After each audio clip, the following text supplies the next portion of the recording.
Move out. That's what she said, spat really, as if the word itself were bitter in her mouth. I stood there in my own kitchen, the same one I'd cooked in for 42 years, holding a mug of coffee that suddenly didn't taste like anything. Excuse me? I asked quietly, though I'd heard her loud and clear. My daughter-in-law Jenna planted her manicured hand on the marble counter I paid for and smiled, a cold, sugar-sweet smile. You heard me, Margaret. It's time you found someplace smaller. You don't need all this space. We're moving in full-time. There it was. The greedy motive wrapped in politeness. She wanted the house. My house. The one my late husband, Richard, built with his own 2 hands in a small town outside Denver, long before Jenna ever entered the family photo. I took a slow sip of coffee, even though my hand trembled. I see. And where exactly am I supposed to go? Her smile widened, practiced and cruel. There's a nice retirement community about 10 miles from here. Modern, clean, lots of people your age. I already called, they have a room. You already called? I repeated. Yes, she said lightly, shrugging. I didn't think you'd mind. You're all alone here now. It's not healthy. All alone. I looked around the kitchen, the breakfast nook where my son Paul used to eat pancakes before school, the window above the sink where I'd watch the maple tree turn red every fall. Every inch of this home held something sacred. And Jenna wanted it as a backdrop for her social media photos. I stayed quiet. Jenna took that as permission to keep talking.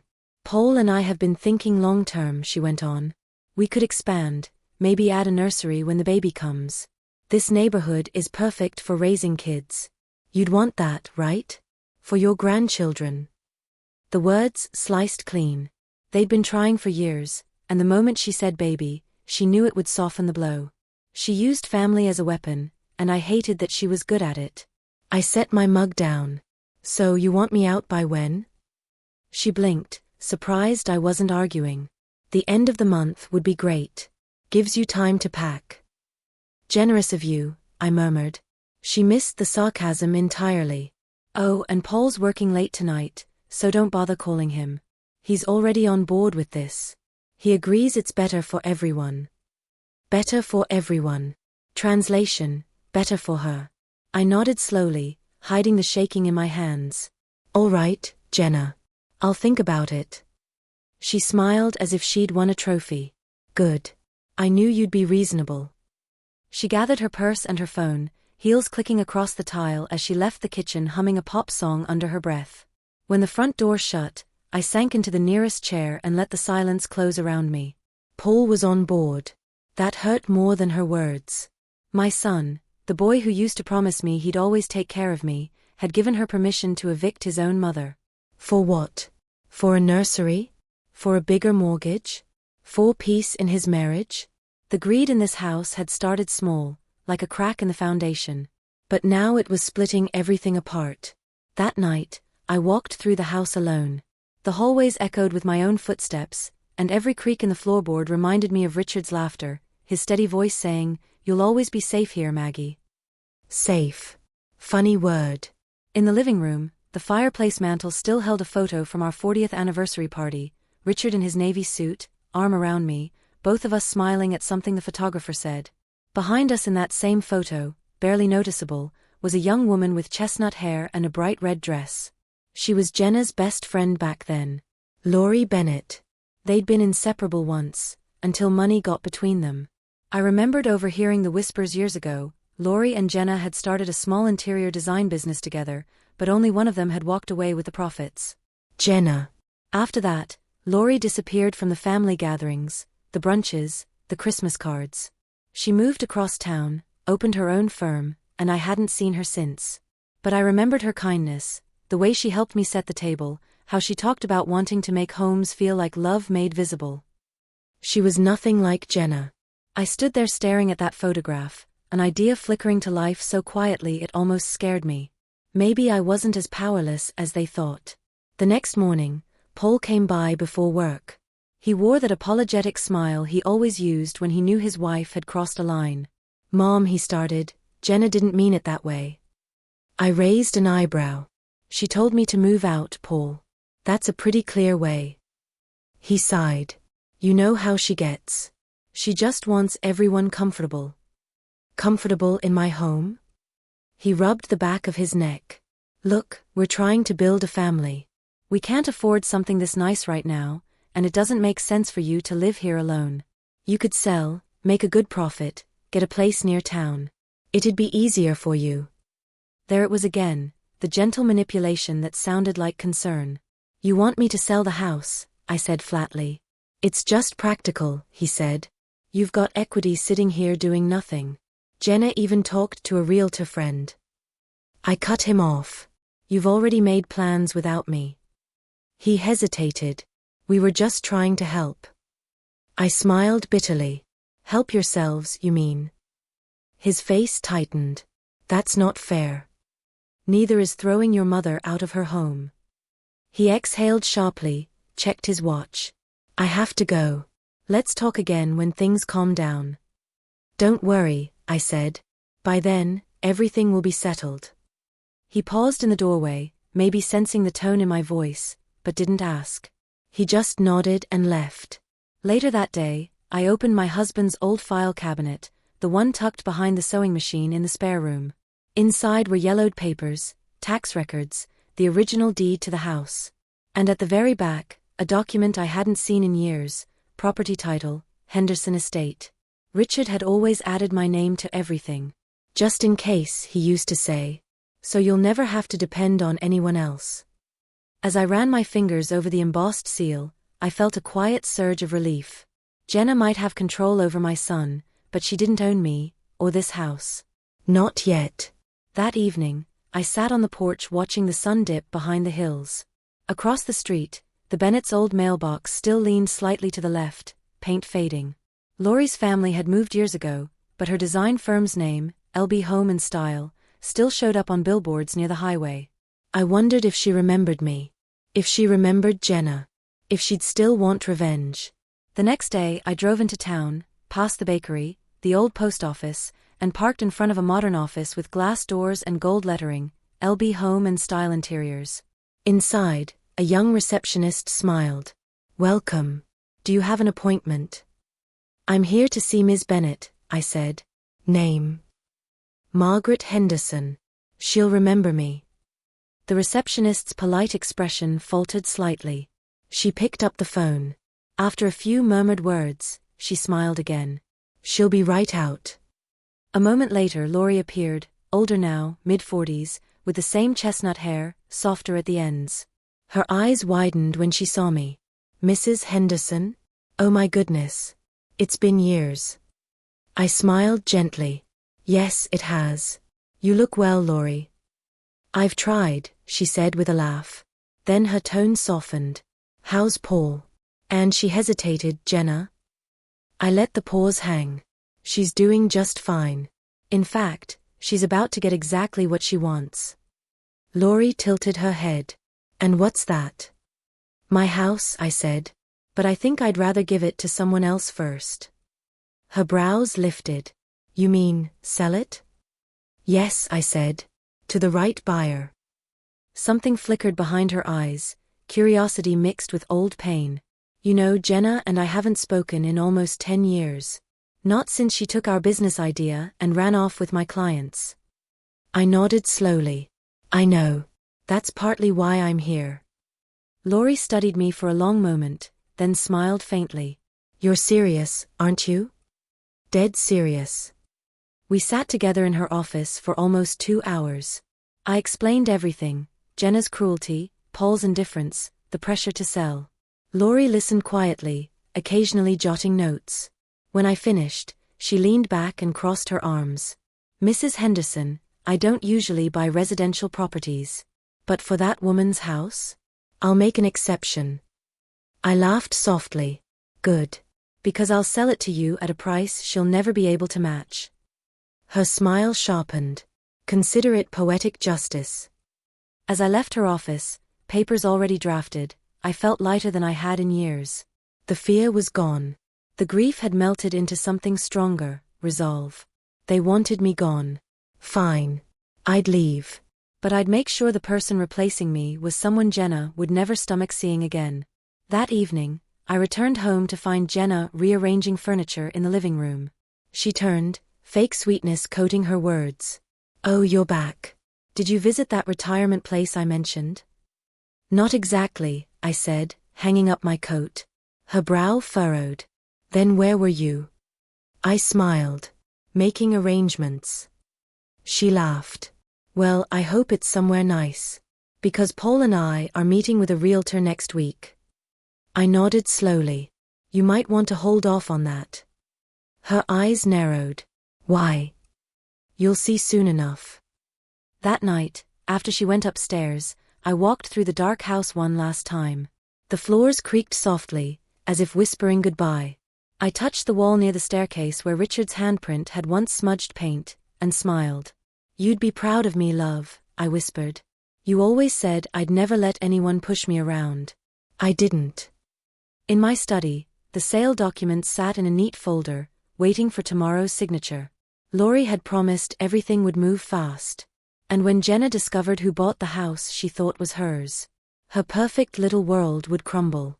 Before turning off the light, I looked out the window at the moonlit driveway, and said softly, almost like a warning, "You told me to move out, Jenna.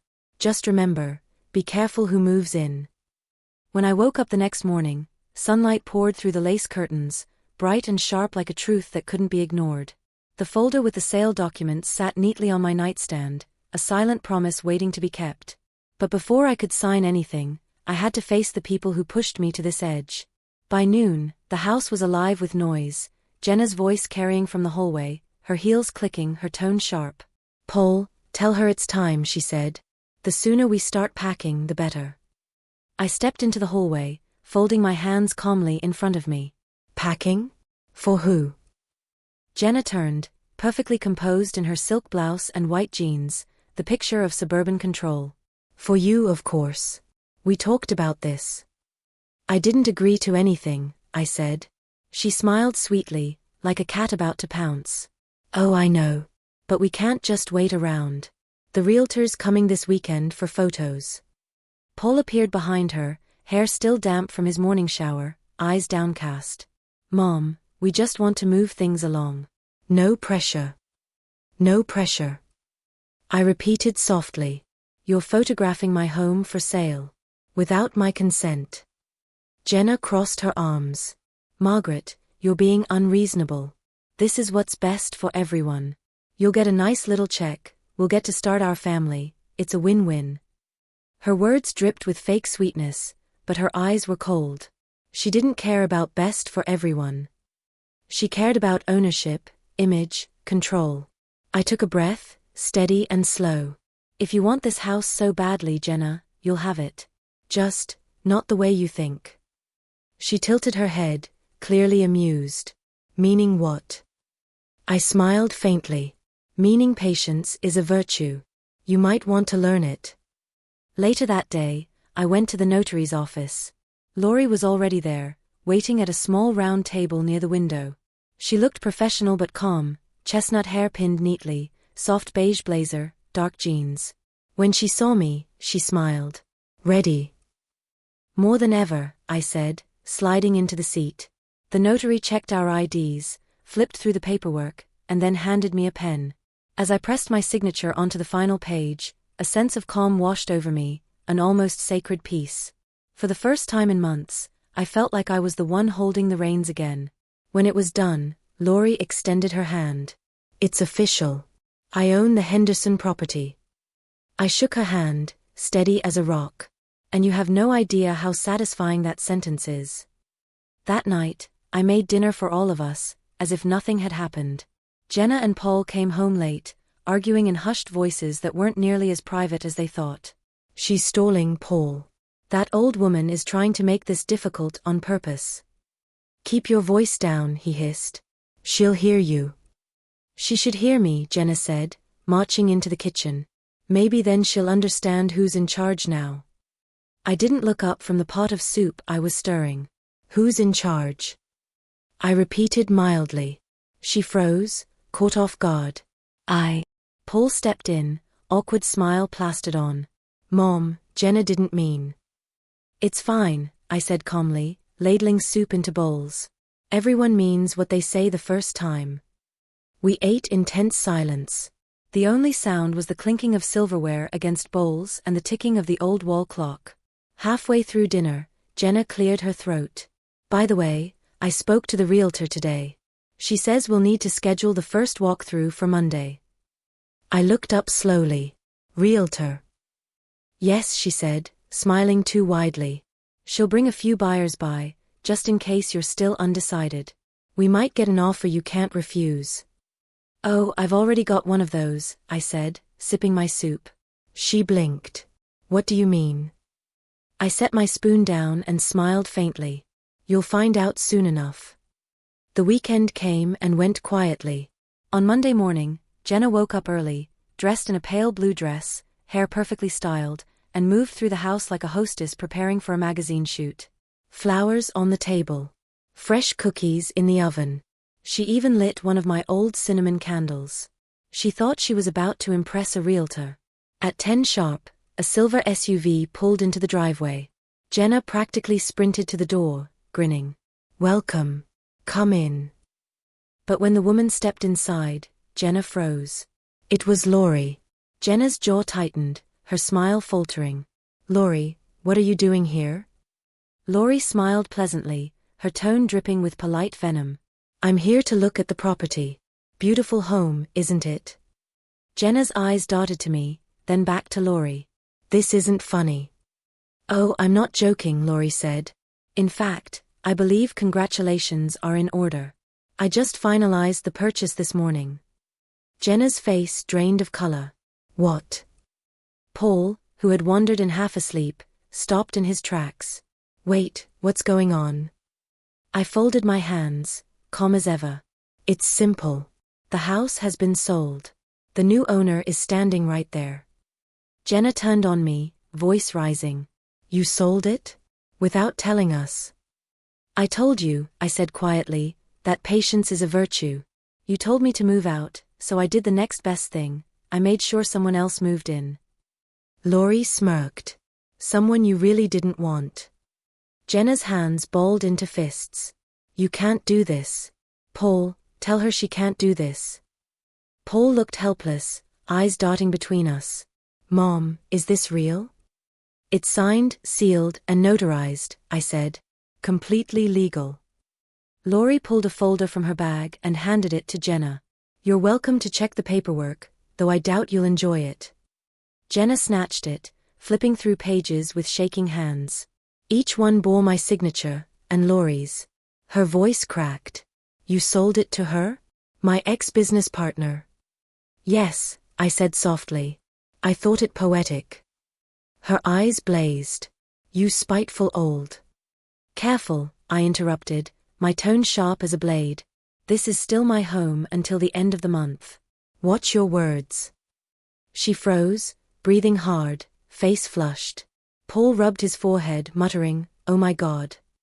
Laurie smiled, glancing around the living room. I'll be moving in next week. You'll want to start packing soon. Jenna glared at her, voice trembling with fury. This isn't over, Laurie. Laurie's smile widened. Oh, I hope not. I've been waiting 10 years to see that look on your face. When they left, Jenna slammed the door so hard the windows rattled. I stayed seated on the couch, watching the dust settle. Part of me wanted to laugh, but another part felt something deeper, a sadness that my own son had forced me into this position. He came back down a few minutes later, pale and shaken. Mom, why? Why her of all people? Because, I said, your wife taught me something. You don't beat a snake by cutting it, you beat it by feeding it its own poison. That's harsh, he said softly. I looked him straight in the eyes. So was watching you both plan my eviction. He winced, guilt flashing across his face. I didn't know it would go this far. Yes, you did, I said. You just didn't think I'd fight back. That night, I sat on the porch under the fading sunset. The wind was cool, carrying the smell of pine from the hills. For the first time in months, I felt something close to satisfaction, not joy, not revenge exactly, but a balance restored. But peace doesn't last long when greed still lingers. Inside, I heard muffled voices, Paul and Jenna arguing upstairs. She did this to humiliate us. Jenna hissed. You pushed her too far. Paul snapped. Their fight went on for nearly an hour. Doors slammed. Then silence. When I finally went to bed, I thought maybe, just maybe, they'd learn something. I was wrong. The next morning, I woke to find the house eerily quiet. I walked into the kitchen, expecting coffee and awkward conversation. Instead, I found an open laptop on the counter. Jenna's laptop. The screen displayed a bank transfer window, half-filled details, an open document beside it labeled Henderson Estate Legal Claim, Draft. My heart sank. She wasn't done fighting. I scrolled through the document, my pulse quickening. It was a legal claim accusing me of elder fraud and mental incompetence. She was planning to contest the sale, to paint me as senile and unfit, hoping to reverse the deal. My jaw clenched. She'd lost the house, and now she wanted my reputation. I heard footsteps behind me. Jenna's voice, cold and composed, touch my laptop again, and I'll call the police. I turned slowly. She stood in the doorway, arms crossed, eyes glittering. I told you, she said. This isn't over. I smiled faintly. You're right. It isn't. I closed the laptop and walked past her. But it will be. And when it ends, you'll wish you had just let me move out quietly. She laughed under her breath. We'll see. That evening, I sat at my desk, phone in hand, and dialed Lori. When she answered, I didn't waste time. Lori, I said, we've got one more thing to do. She sounded intrigued. What's that? I looked toward the staircase where Jenna's shadow moved past the wall upstairs. Make sure when she falls, she doesn't have a single thing left to stand on. The following morning began with quiet sunshine and the smell of burnt toast, not for my doing, of course. Jenna was in the kitchen, tapping her manicured nails on the counter while staring at her phone. She barely looked up as I entered. Good morning, Margaret, she said coolly, as if we hadn't been at war just 12 hours ago. I poured myself a cup of coffee. Morning, I said evenly. You might want to check your mail later, she added, her voice dripping with practiced sweetness. You'll be getting some legal papers soon. Nothing personal. I smiled faintly into my cup. Nothing ever is with you. She ignored the jab and went back to scrolling, muttering something under her breath about elder protection laws. So that was her plan, to play the victim. She wanted to paint me as a frail old woman manipulated into selling my home, when in reality, I was the only one in this house who knew exactly what she was doing. As soon as she left to meet her attorney, I called Lori. She's moving fast, I said. Lori's voice on the other end was calm, almost amused. Let her. The more she rushes, the more mistakes she'll make. I have something you might like, by the way. What is it? A mutual contact sent me a copy of her old business registration, the one from when we worked together. It lists a few interesting transactions she made under my name after she cut me out. My eyebrows lifted. She forged your signature? More than once, Lori said. And I still have the bank records. A slow smile crept across my face. Then we're not just going to defend the sale, we're going to end her credibility completely.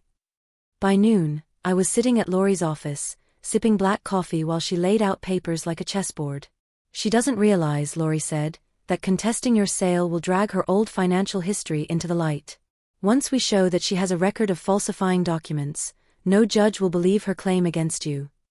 I nodded. But we'll need proof it's the same pattern, the same signature style, same digital file source, something undeniable. She smiled. Already working on it. My assistant has a friend who's a digital forensic accountant. He can trace the metadata on the old files. I couldn't help but grin. You're dangerous, Lori. Only when cornered, she said. We shared a quiet laugh. Then her tone softened. You know, when Jenna and I started that business, I thought we were sisters. I never saw the knives until they were in my back. I nodded slowly. That's what betrayal feels like. It doesn't cut from the front. Later that evening, I sat at my desk with my husband's old fountain pen and began writing everything I remembered, dates, conversations, times Jenna mentioned realtors or hinted at getting things moving. Every detail mattered now. Halfway through, Paul knocked on the door. Mom, can I come in? Of course, I said without looking up. He hesitated by the doorway. Jenna told me you're planning to fight her in court. Not planning, I said. Preparing. He sighed, stepping closer. You don't have to do this. We can still fix things. I finally looked up. His face was tired, eyes rimmed with guilt. Fix things? Paul, you let your wife try to throw me out of my own home. She's just upset. She's greedy, I cut in. And you've been too blind to see it. He winced but said nothing. I softened slightly. You can choose, Paul. Her or the truth. But if you choose her, I'll survive it. Can you? He stared at me for a long moment, then turned and left without answering. The silence he left behind said everything. That night, as I sat by the window watching headlights pass down the street, I thought about how betrayal doesn't always come with yelling. Sometimes it comes with silence, the kind that confirms your worst fears. Still, I wasn't the kind of woman who folded under pressure. If Jenna wanted war, she'd get one, but on my terms. 2 days later, Lori called again. We've got something big, she said, excitement in her voice. Our guy found duplicate metadata between the forged contracts she used in our old company and the draft of the legal claim she's filing against you. In English, please, I said with a small laugh. It means she used the same computer, the same file templates, and the same fake signature method. Once we submit this to the court, her case falls apart before it begins. I grinned. When can we file? Tomorrow morning, she said. I looked out the window toward the garden where Richard used to plant tomatoes, feeling a weight finally lift. You're a godsend, Lori. Just a woman who knows what it feels like to be underestimated, she replied. That night, I decided to have a little fun. I made Jenna's favorite dinner, roast chicken, the way she always bragged I couldn't cook properly. The smell filled the house, warm and homey, the kind of comfort she never earned. When she came home and saw the table set, her eyes narrowed. What's this? Dinner, I said with a calm smile. Thought we could have a civilized meal before things get complicated. She sat down suspiciously, fork clinking against the plate.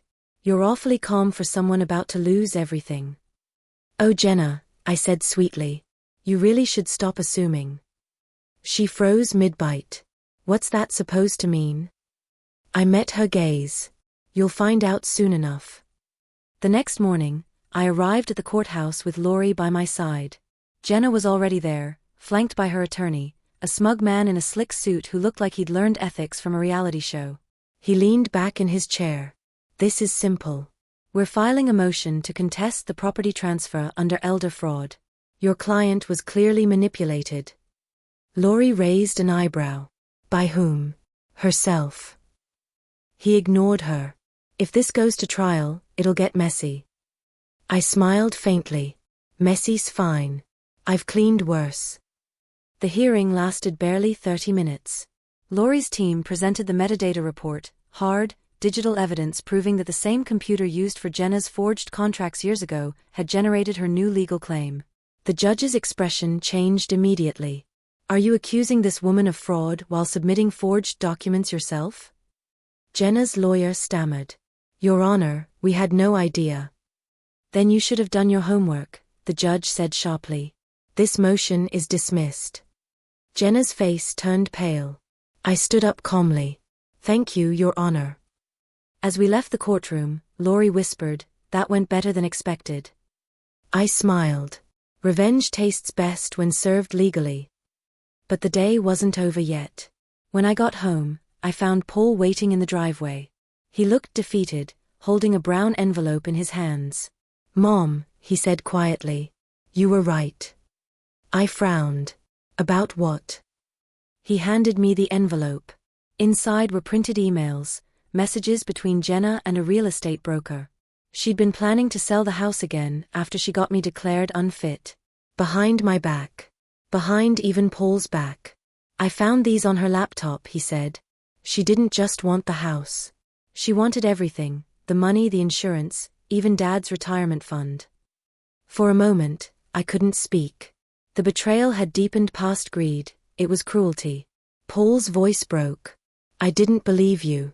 I should have listened. I looked at him, my anger fading into something softer but sadder. It's not too late to do the right thing. He nodded, eyes red. What do you want me to do? Nothing, I said. Just stay out of my way. That night, Lori and I sat on her porch with coffee, the stars scattered across the sky. What now? She asked.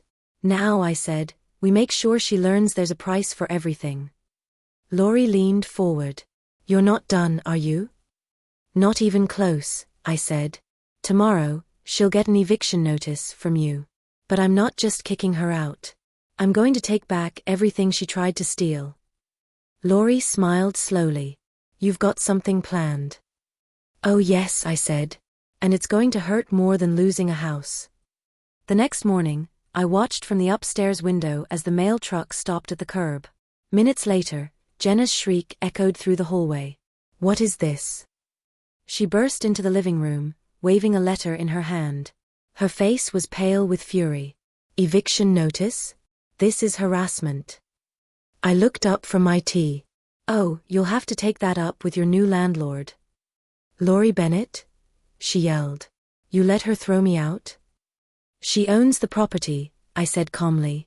Her house, her rules. You did this. I smiled. Of course I did. You told me to move out. I just followed instructions, and I brought company. Her voice shook. You can't ruin my life like this. I set down my cup gently. Sweetheart, you ruined your own life.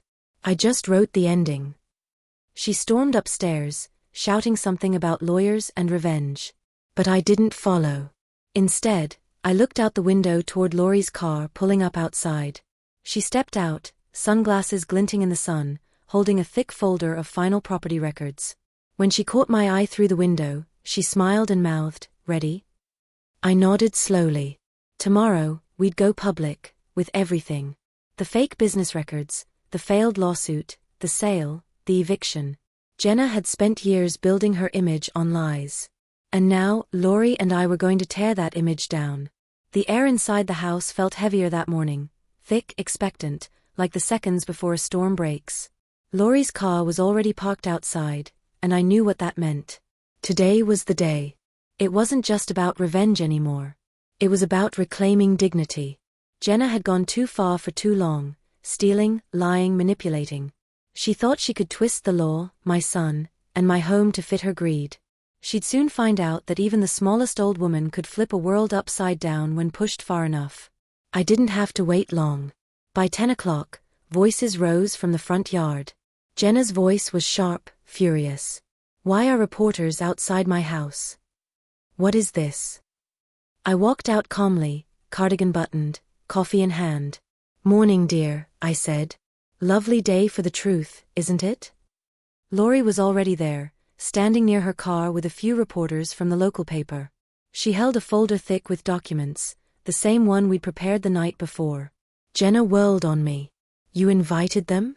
To humiliate me? Oh no, I said lightly. They invited themselves after your little lawsuit became public record. Lori just happened to bring the receipts.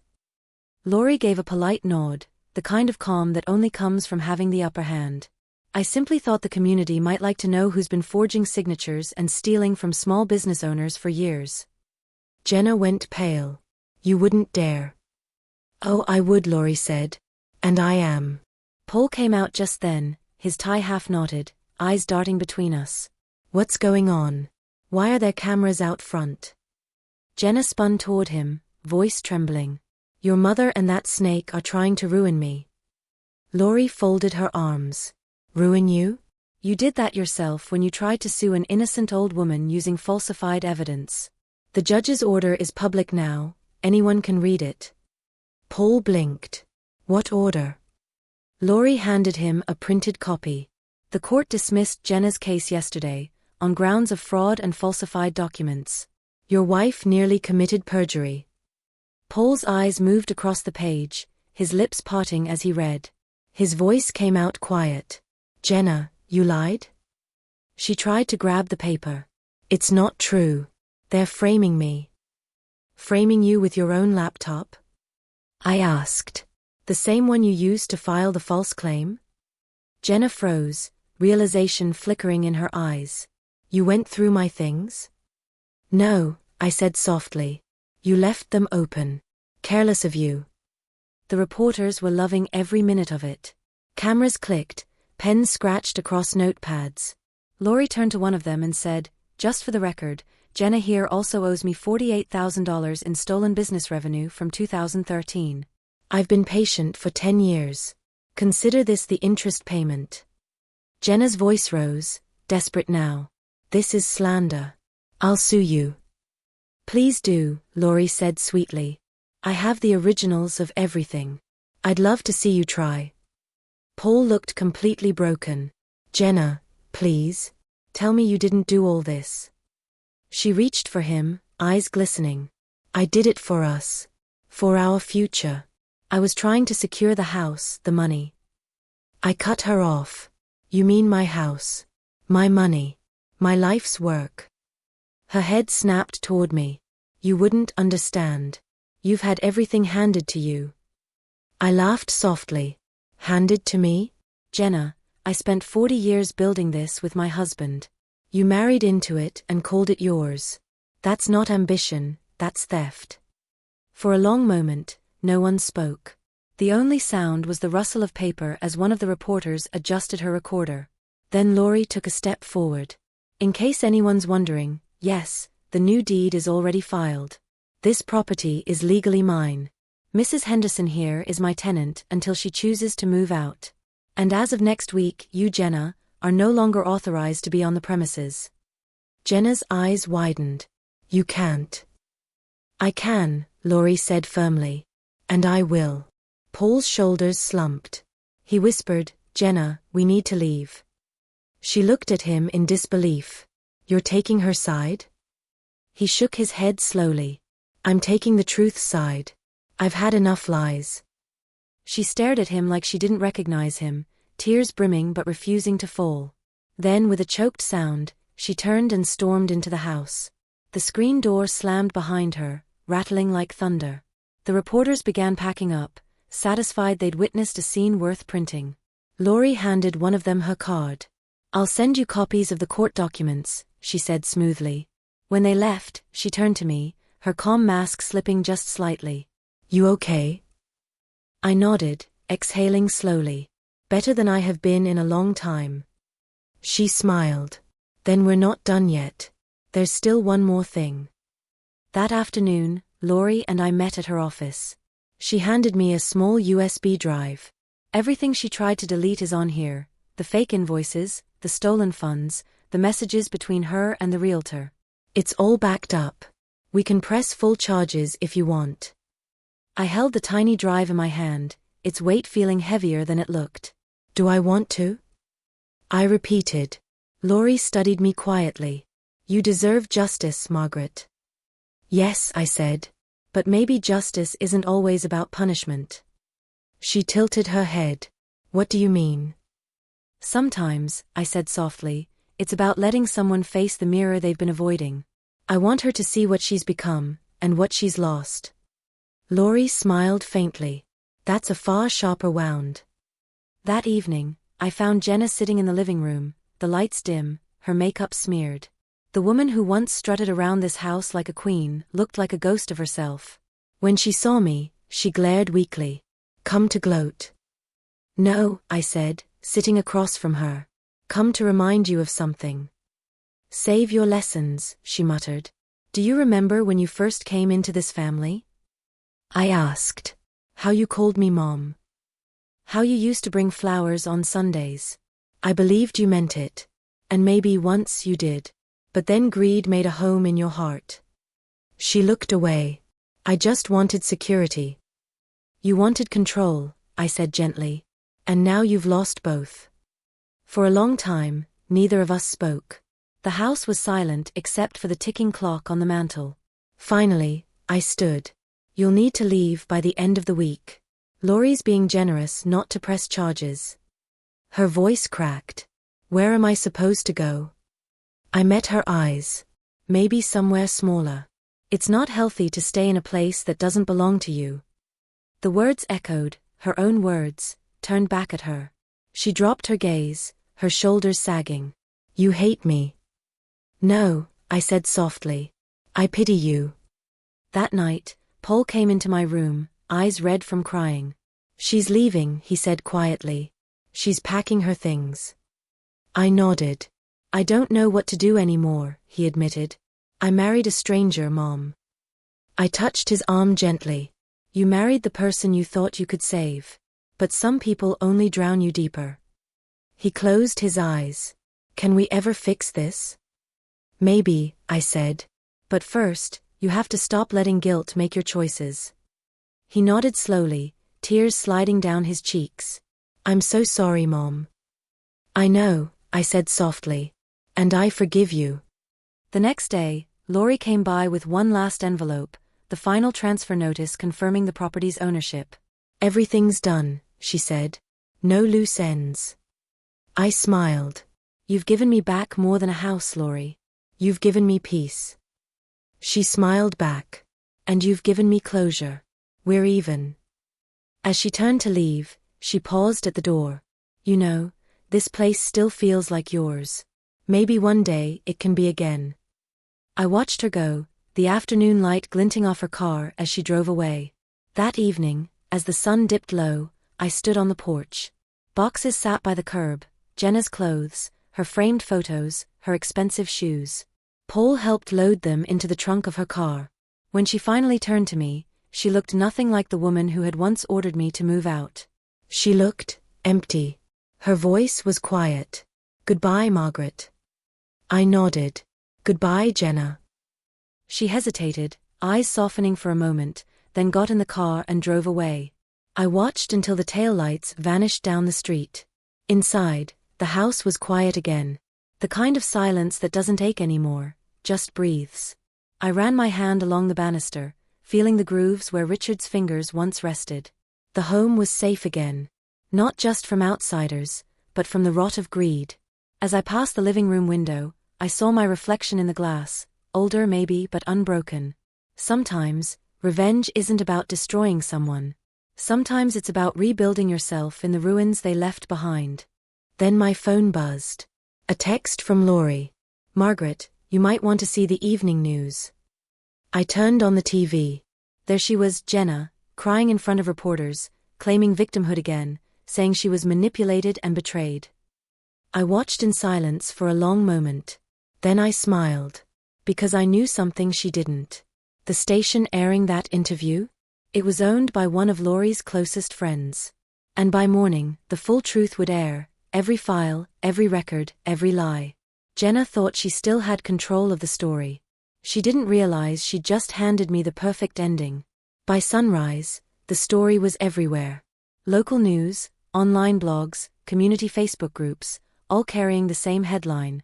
Local woman faces fraud accusations after failed lawsuit against elderly mother-in-law. Jenna's face filled the screen, pale, tearful, defiant, but this time, her voice shook.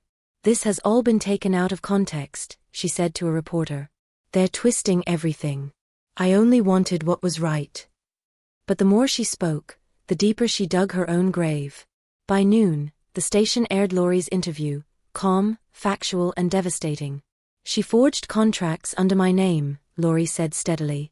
She filed a false claim against her husband's mother to steal property that wasn't hers. The documents are verified, time-stamped, and public. Justice doesn't need drama, just truth. Within hours, the tide turned. The comments flooded in. Poor Mrs. Henderson. That daughter-in-law sounds awful. Imagine suing your own family for greed. Good for that grandma, she handled it with class. I didn't feel glee. Not exactly. Just release. Like air finally leaving a balloon that had been stretched for too long. Paul came by that afternoon, a folded newspaper in his hand. His eyes were tired but softer than I'd seen in years. Mom, he said quietly, it's over. I gestured for him to sit. For her, maybe. For us, not yet. He frowned. What do you mean? I took the paper from him and set it aside. You still have to find out who you are without her. He nodded slowly. I don't even know where to start. Start with honesty, I said. You've been bending the truth for her so long, you forgot what it feels like to stand up straight. He gave a small, sad laugh. You always know what to say. I've had 78 years of practice, I said, smiling faintly. That evening, I walked through the garden. The air smelled of wet soil and lilacs. For months, I'd been walking through this house like a stranger, afraid that every wall might be taken from me. Now for the first time, it felt like home again, even if the deed no longer had my name on it. I didn't need ownership to belong. I just needed peace. Laurie arrived around sunset, carrying a bottle of red wine and 2 glasses. You've seen the news, I assume? She asked with a knowing smirk. Hard to miss it, I said. She's on every channel. She's finished, Laurie said, setting the bottle down. No company will touch her now. Every business record, every fraud case, it's all exposed. I looked out toward the driveway, where the faint tire marks from Jenna's car still lingered. Do you ever feel bad? Laurie hesitated. Sometimes. But then I remember what she did to me, to you. She took kindness for weakness. You can't heal someone who thrives on harm. I nodded slowly. True. But I still wish she'd learned sooner. Laurie sighed. We all wish people learned before it's too late. That night, after Laurie left, I sat by the fireplace and opened an old photo album. There we were, my son Paul as a child, missing front teeth and all, Richard with his arm around me, Jenna smiling next to me in her wedding dress, young and full of promise. I traced her face with my finger. You could have had everything, I whispered. You just had to share it. The next week was quiet. Jenna disappeared from social media.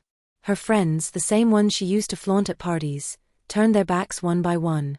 Her name became a cautionary tale whispered around town. I never saw her again after she moved out, but one morning, I got an envelope in the mail with no return address. Inside was a single note, written in rushed, uneven handwriting. You were right. I lost everything. I hope someday you can forgive me. No signature. But I knew. I folded the letter gently and placed it between the pages of my Bible, not out of sentiment, but as a reminder. Forgiveness doesn't erase the wound, it just stops it from spreading. A few weeks later, Laurie invited me to her office. I have something for you, she said, handing me a folder. Don't get too excited, it's not gossip this time. I opened it and blinked. It was a property transfer document, my house. Back in my name. Laurie, what is this? She smiled softly. It never sat right with me, owning what you built. You needed time to heal, not to lose your home. So I'm transferring it back to you. Free and clear. My throat tightened. You don't have to. I want to, she said. You helped me face my past. This is how I close it. I tried to speak, but the words caught in my chest. For the first time in years, tears slipped down my face, not from anger or humiliation, but from relief. That evening, Paul came over. I showed him the new deed. He stared at it for a long moment, then said quietly, You got it back? I nodded. Because I finally let go of vengeance. He smiled faintly. You really are impossible to beat. I chuckled. I wasn't trying to win, Paul. I was trying to survive. Summer rolled in. The garden bloomed brighter than ever, the air filled with bees and sunlight.